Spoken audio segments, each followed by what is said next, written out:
ထမဆုံးမိကုန်းနဲ့ပတ်သက်ရင်ကျွန်တော်တို့ပထမဆုံးဒီအခုဆိုပေါ့နော်ဒီ social media တွေပြီးနောက်တစ်ခါဒီကျမကြီးအတိုင်းဝိုင်းမှာစသဖြင့်ဒီလိုမျိုးကျွန်တော်လူမှုအတိုင်းဝိုင်းမှာတောက်လျှောက်မြင်လာတွေ့လာရတယ်အချင်းချင်းကြားမှာလည်းပြောဆိုလာဖြစ်တဲ့အကြောင်းရင်းကဒီအရေးပြားယောဂပြဿနာပေါ့နော်အထူးသဖြင့်ရခိုင်မှာဒီကိစ္စတော်တော်လေးအခြေအနေဆိုးတာကိုကျွန်တော်တို့လူမှုကွန်ရက်မီဒီယာတွေကနေကျွန်တော်တွေ့ရတယ်တော်တော်လေးလဲဆိုးတာပေါ့နော်ဆိုးတဲ့အခါကျတော့ကျွန်တော်တို့ဒါတွေကိုလိုက်ပြီးတော့လေ့လာဖြစ်တယ်ဆရာဝန်တွေအနေနဲ့ငါတို့ဘယ်လိုကူညီနိုင်မလဲဒါတွေဘာကြောင့်များဒီလောက်အခြေအနေဆိုးဆိုးဖြစ်နေရတယ်လဲတခြားဒေသတွေရောဘယ်လိုရှိနေတယ်လဲပေါ့စရကျွန်တော်လိုက်ကြည့်မိတဲ့အခါကျတော့ရခိုင်ဒေသနဲ့ပတ်သက်ပြီးတော့မှဒီလိုဖြစ်ပွားလာတဲ့အခြေအနေတွေကိုကျွန်တော်တို့လေ့လာဆန်းစစ်ကြည့်တဲ့အချိန်မှာအဓိကအပြင်ဘာတွေတွေ့ရလဲဆိုတော့ပထမဆုံးအနေထားကတော့ကျွန်တော်တို့ဒီဖြတ်လေးဖြတ်လို့ဆိုရမှာပေါ့နော်အဲ့တော့ဖြတ်လေးဖြတ်ဖြတ်ငါးဖြတ်စသဖြင့်မျိုးစုံသောနီလန်းနေနဲ့စစ်ကောင်စီကဖြတ်တောက်လိုက်တာပေါ့နော်ဒီရခိုင်ဒေသမှာစားတောက်တွေဝင်လို့မရအောင်တခြားပစ္စည်းတွေဝင်လို့မရအောင်ဆေးဝါးတွေဝင်လို့မရအောင်သုံးဆောင်တွေဝင်လို့မရအောင်အဲ့ခါကျတော့ဘာပြဿနာတွေတက်လာတယ်လဲဆိုတော့ပထမဆုံးကတော့လူတွေမှာအရေးကြီးဆုံးအခြေခံလိုအပ်ချက်ကဘာလဲဆိုတော့စားဝတ်နေရေးပါပဲပထမဆုံးကကျွန်တော်တို့မှာအာဟာရချို့တဲ့ပြဿနာတွေကြုံလာပါတယ်အဲ့ခါကျတော့ကျွန်တော်တို့မှာလိုအပ်တဲ့ vitamin C မရတော့ဘူးလိုအပ်တဲ့ minerals တွေမရတော့ဘူးအဲ့တော့စသဖြင့်ဒီလိုမျိုးအာဟာရချို့တဲ့ပြဿနာတွေကြောင့်မလို့ဒီမှာရှိနေတဲ့ပြည်သူလူထုတွေတရက်လုံးမှာလူကြီးရောလူငယ်ရောကြားလက်အမျက်မရွေးအကုန်လုံးမှာနှီးစက်ရဆိုလို့ရေပြားပြဿနာတွေကျွန်တော်တို့မြင်လာရတယ်နောက်တစ်ခုကကျတော့ကျွန်တော်တို့ရဲ့တောက်ရည်သုံးရည်တန်ရှင်းမှုတွေဒီဟာတွေကလည်းကျွန်တော်တို့အလွယ်တကူဟိုလက်လန်းမမီနိုင်တဲ့အခြေအနေကိုရောက်ရှိလာအဲ့ခါကျတော့ကျွန်တော်တို့ရဲ့နောက်တစ်ခုကတော့တန်ရှင်းရေးပေါ့တန်ရှင်းရေးလို့ဆိုလာပြီဆိုရင်ကျွန်တော်တို့အားလုံးမြင်ကြဖို့လိုတာကတကူရီတကာရတန်ရှင်းတစ်ခုတည်းကပဲတန်ရှင်းမဟုတ်တော့ဘူးပေါ့ဘာတွေပါလာမလဲဆိုတော့ကျွန်တော်တို့အခုဆိုစစ်ကောင်စီကလေရင်ကနေတောက်လျှောက်ပုံနေကျဲအပြင်တောက်လျှောက်စစ်ပွဲတွေကိုဖန်တီးတယ်အဲ့လိုမျိုးအခြေအနေမျိုးတွေကြားထဲမှာဘာတွေပါလာလဲဆိုတော့လူတွေကသူတို့ရဲ့နေရာနေပြီးတော့ရွှေ့ပြောင်းနေထိုင်ကြရတယ်သူတို့ရွှေ့ပြောင်းနေထိုင်ကြရတဲ့နေရာမှာရောက်တဲ့အရက်မှာပဲကျွန်တော်တို့နေဖို့ထိုင်ဖို့ဖန်တီးရတယ်အလေးပေါ့ဆွံ့ဖို့အတွက်ဖန်တီးရတယ်စသဖြင့်ဓာတ်တွေကိုဖန်တီးတဲ့နေရာမှာကျွန်တော်တို့ဘလို့မှစနစ်တကျမဖြစ်နိုင်ပါဘူးဘလို့မှတန်ရှင်းအနေထားတခုမရနိုင်ပါဘူးဒါအမှန်တရားပဲဖြစ်တယ်အဲ့တော့အဲ့လိုအခြေအနေမျိုးတွေကြားထဲမှာတကူကြီးတခါရတန်ရှင်းရတော့၎င်းဒီအငြိကြီးစွန့်ပစ်တဲ့အဖို့အလေးတွေစွန့်ပစ်တဲ့စနစ်တွေပေါ့နော်ဒီစနစ်တွေကိုစနစ်တကျမဖန်တီးနိုင်ခြင်းတွေရတော့၎င်းနောက်တစ်ခုကတော့ဒီအစားတောက်တန်ရှင်းရေးပေါ့ဥပမာအစားအစာတစ်ခုခုချက်ပြုတ်မယ်ဆိုရင်ဒီရေဆေးဖို့အတွက်ကိုတန်ရှင်းတဲ့ရေကဘာမှလဲပေါ့အဲ့ကျွန်တော်တို့အခုစစ်ပေးဆောင်နေရာတွေရောက်တယ်ဆိုလို့ရှိရင်ဒီစစ်ပေးဆောင်တဲ့ပြည်သူလူထုတွေကသူတို့မလှမ်းမကမ်းမှာဒီအိမ်သားတွေဟိုဟာတွေကိုဖန်တီးပြီးတော့အလွယ်တကူသွားလာနိုင်အောင်လုပ်တယ်ဒါပေမဲ့အဲ့မလှမ်းမကမ်းရဲ့တချို့နေရာတွေမှာပဲကျွန်တော်တို့ကဒီလူတွေအတွက်ကိုစားတောက်ဖန်တီးဖို့ပြန်တယ်လို့ပါဘာဖြစ်လို့ဆိုကျွန်တော်တို့ကအချိန်မရွေးစစ်ကောင်စီရဲ့အန်ရယ်လေရင်ဘုံကျဲမဲ့အန်ရယ်တွေခြားထဲမှာဝီးလန်လန်သွားလို့လည်းမရအောင်အဲ့လိုအနေအထားမျိုးတွေဖန်တီးရတဲ့အချိန်မှာဒီဟာတွေကဘလို့တန်ရှင်းမှုရှိနိုင်ပါမလဲပေါ့အဲ့တော့ဒီလိုမျိုးတန်ရှင်းပြဿနာတွေကကျွန်တော်တို့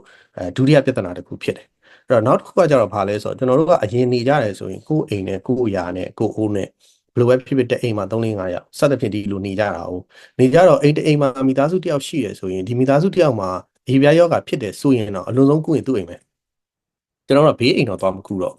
နောက်အိမ်တွေကိုကူဖို့မရှိဒါပေမဲ့ဒီလိုမျိုးအခြေအနေတွေကြားထဲမှာအားလုံးကစုစည်းပြီးတော့မှလူကြီးထူထူတက်တက်နေထိုင်ရတဲ့အချိန်မှာဒီလိုမျိုးကူးဆက်လွယ်တဲ့ရေပြားယောဂတွေကတယောက်နဲ့တယောက်ထိတွေ့တယ်တယောက်နဲ့တယောက်ထိတွေ့ကြတဲ့အချိန်မှာဒီရေပြားယောဂတွေကကူးဆက်မှုဖြစ်လာတဲ့အခါကျတော့ဒါတွေကလည်းတစ်ဖက်မှာလေရင်ကလည်းဘုံကျဲကျွန်တော်တို့ကအခုမှဒီလူတွေဒါသည်အရက်သားပြည်သူတွေပဲရှိပါတယ်ဆိုပြီးတော့တတ်မှတ်နေရာတစ်ခုဖန်တီးလို့ကိုမရအောင်ဖြစ်နေတာပေါ့တောက်လျှောက်သိုးစစ်တွေစင်လေရင်တွေဘုံကျဲအခါကျတော့အဲ့လိုမျိုးဖန်တီးလို့မရတဲ့အခါကျတော့ဒီလူတွေကဘလို့မှတတ်မှတ်ခြားနာနေလို့မရတဲ့အခါကျဒီလိုပဲပူးကပ်ပြီးတော့စိတ်ဖြစ်အောင်ပဲကိုယ့်ရဲ့အသက်ဘေးကိုပဲဦးစားပေးပြီးစိတ်ဖြစ်အောင်နေကြတဲ့အချိန်မှာတယောက်နဲ့တယောက်ယောဂကူးစက်မှုကြလည်းအများများလာနောက်တစ်ခုကဘာတွေပါဖြစ်လာလဲဆိုတော့ကလေးငယ်တွေပေါ့ကျွန်တော်တို့ဒီမှာဆိုရင်ကလေးငယ်တွေတော်တော်ဖြစ်လာတွေ့ရတယ်အဲ့ကလေးငယ်တွေမှာဘာကြောင့်ဖြစ်ရလဲဆိုတော့ကလေးငယ်ဆိုတာကအခုနပြောသူဟိုဟာစားခြင်းနဲ့ဒီဟာစားခြင်းနဲ့ဟိုကတော့စားမယ်စသဖြင့်ဓာတ်တွေကိုကိုယ့်ဘက်ကိုဖန်တီးနိုင်တဲ့အရွယ်လေးတွေမဟုတ်ကြဘူးသူတို့ကအများစုကဘယ်ပေါ်မှာမိခိုးရလဲဆိုတော့မိဘတွေပေါ်မှာမိခိုးရတယ်နိုးဆိုအရွယ်ဆိုရင်မိခင်နိုးဖြစ်မယ်ကိုယ့်ကနေကိုအခုနပြောသူတခုခုစားနိုင်တောင်းနိုင်တဲ့အရွယ်ဆိုလို့ရှိရင်အဖေမေရဲ့ကျွေးတဲ့ဟာကိုစားမယ်တော့မဟုတ်ကိုယ့်ကိုစောင့်ရှောက်တဲ့အတော်တွေသူတို့ကျွေးတာကိုစားအဲ့လိုကလေးငယ်တွေမှာလည်းအခုနပြောသူအဖေမေတော်မှအာဟာရချို့တဲ့နေမှာတော့ဒီမိခင်တို့ကစီစဉ်တဲ့ကလေးကတော့ပြောမနေနဲ့တော့ဒီကလေးမှလည်းအာဟာရချို့တဲ့အခါကျအရေးပြားပြဿနာမှမဟုတ်ပါဘူးတခြားသောပြင်ပကပြဿနာတွေကိုအလွယ်တကူမတွန်းလှန်နိုင်တာပေါ့နော်ကလေးတွေကခြူကြတယ်လို့သုံးတာပေါ့အရက်ခေါ်ဆိုခြူကြလာတာပေါ့ခြူကြလာတဲ့အခါမှာဒီလိုပြဿနာတွေကနောက်တစ်ဆင့်တိုးပွားလာတဲ့အခြေအနေတစ်ခုဖြစ်ကိုတွန်းပို့လာတယ်အဲ့မှာနောက်ထပ်ပေါင်းလိုက်တဲ့အ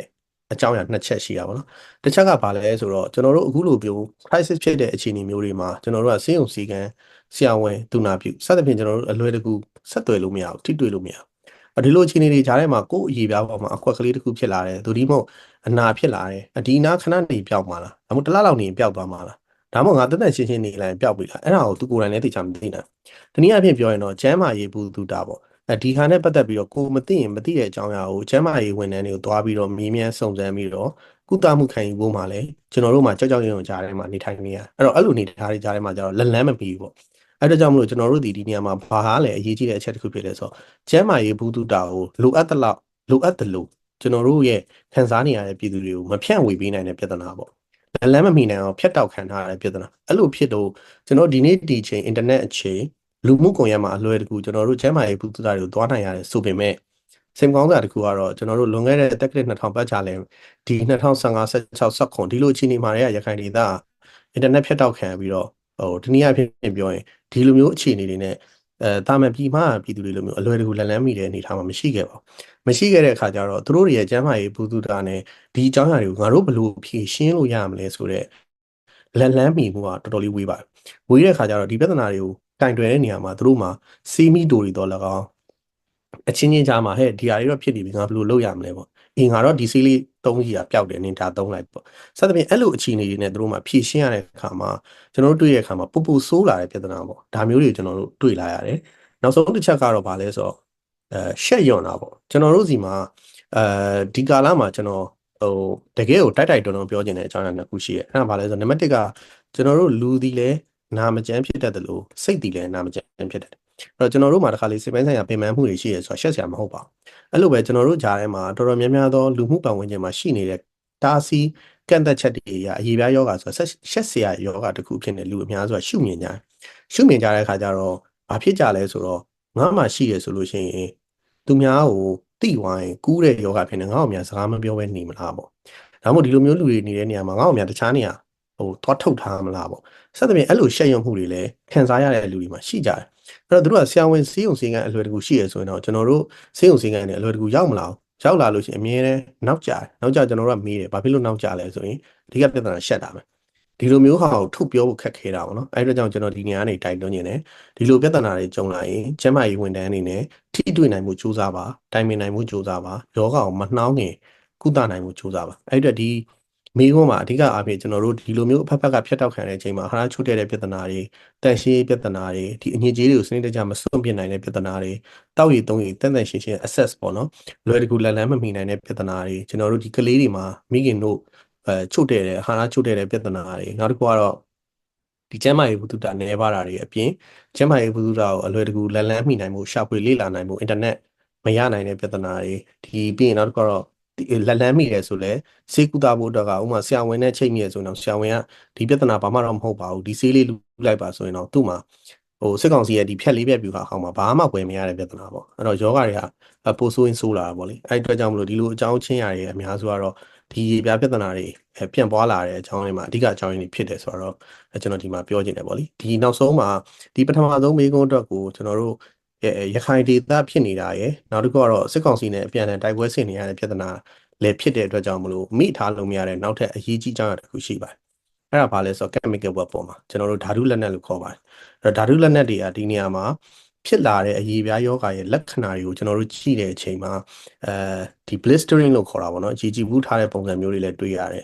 ်မျိုးစုံတွေ့ရတဲ့အခါကျတော့ကျွန်တော်တို့ဒီနေရာမှာဓာတုဓာတ်ငွေ့တွေနဲ့ထိတွေ့မှုများရှိနေသလားဆိုတော့ကိစ္စရပ်ကလည်းကျွန်တော်တို့မိထားလို့မရတဲ့အကြောင်းအရာတစ်ခုဖြစ်နေပါတယ်ပေါ့နော်ဒါလေးကိုလည်းကျွန်တော်ဒီမှာအားလုံးသတိထားနိုင်ဖို့အတွက် highlight လုပ်ချင်ပါတယ်ဟုတ်ကဲ့ပါ